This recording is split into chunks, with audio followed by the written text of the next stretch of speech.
ನಾಗರಮುನ್ನೋಳಿ ಗ್ರಾಮದಲ್ಲಿ ಅಭಿವೃದ್ಧಿ ಪರ್ವ. ರೈತರಿಗೆ ಬಡ್ಡಿರಹಿತ ಸಾಲ ವಿತರಣೆ ಕಾರ್ಯಕ್ರಮ. ಬೆಳಗಾವಿ ಜಿಲ್ಲೆಯ ಚಿಕ್ಕೋಡಿ ತಾಲೂಕಿನ ನಾಗರಮುನ್ನೋಳಿ ಗ್ರಾಮದಲ್ಲಿ 10 ವರ್ಷಗಳ ಬಳಿಕ ಮೊದಲ ಬಾರಿಗೆ ಪತ್ತ ಬಿಡುಗಡೆ ಕಾರ್ಯಕ್ರಮ ಜರುಗಿದೆ. ಶ್ರೀ ಸಿದ್ದೇಶ್ವರ ಪ್ರಾಥಮಿಕ ಕೃಷಿ ಪತ್ತಿನ ಸಹಕಾರಿ ಸಂಘದ ವತಿಯಿಂದ ಈ ಕಾರ್ಯಕ್ರಮ ಗುರುವಾರ ಮಾರುತಿ ದೇವಸ್ಥಾನದ ಸಮುದಾಯ ಭವನದಲ್ಲಿ ಏರ್ಪಟ್ಟಿತು.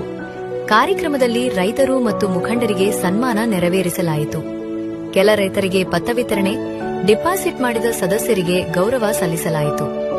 ನಾಗರಮುನ್ನೋಳಿ ಗ್ರಾಮದಲ್ಲಿ 3 ದಶಕಗಳಿಂದ ಸಮಾಜ ಸೇವೆ ಸಲ್ಲಿಸುತ್ತಿರುವ 4 ಬಾರಿ ಸದಸ್ಯ, 1 ಬಾರಿ ಉಪಾಧ್ಯಕ್ಷ, 2 ಬಾರಿ ಗ್ರಾಮ ಪಂಚಾಯತ್ ಅಧ್ಯಕ್ಷ, ಸಿದ್ದೇಶ್ವರ ಜೀರ್ಣೋದ್ಧಾರ ಕಮಿಟಿ ಅಧ್ಯಕ್ಷರಾಗಿ ಹಾಗೆಯೇ ಪಿಕೆಪಿಎಸ್ ಅಧ್ಯಕ್ಷರಾಗಿ ಸೇವೆ ಮಾಡಿದ ಸಿದ್ದಪ್ಪ ಮರ್ಯಾಯವರಿಗೆ ಗ್ರಾಮಸ್ಥರು ಹಾಗೂ ಮುಖಂಡರು ಭವ್ಯ ಸನ್ಮಾನ ನೆರವೇರಿಸಿದರು.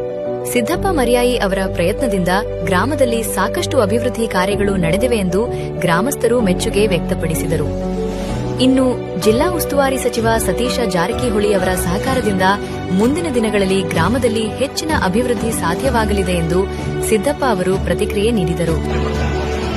ನಾವು ಸುಮಾರು 10 ವರ್ಷದಿಂದ 2010ರಲ್ಲಿ 2015 ನಾವು ಕೃಷಿ ಪತ್ತಿನ ಬ್ಯಾಂಕನ್ನು ಸ್ಥಾಪನೆ ಮಾಡಿದ್ದು.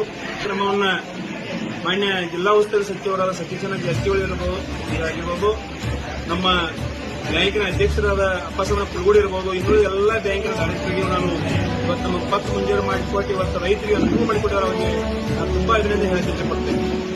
85 ಲಕ್ಷ ರೂಪಾಯಿ ಇವತ್ತು ನಮ್ಮ ರೈತರಿಗೆ ಜೀರೋ ಬಡ್ಡಿ ಇಲ್ಲಿ ಸಾಲ ವಿತರಣೆ ಮಾಡುವಂತಹ ಒಂದು ಕಾರ್ಯವನ್ನು ಅವರ ಎಲ್ಲಾ ಮುಖಂಡರು ಮಾಡಿದ್ದಾರೆ. ವಿಶೇಷವಾಗಿ ಆ ಕೆಲಸವನ್ನ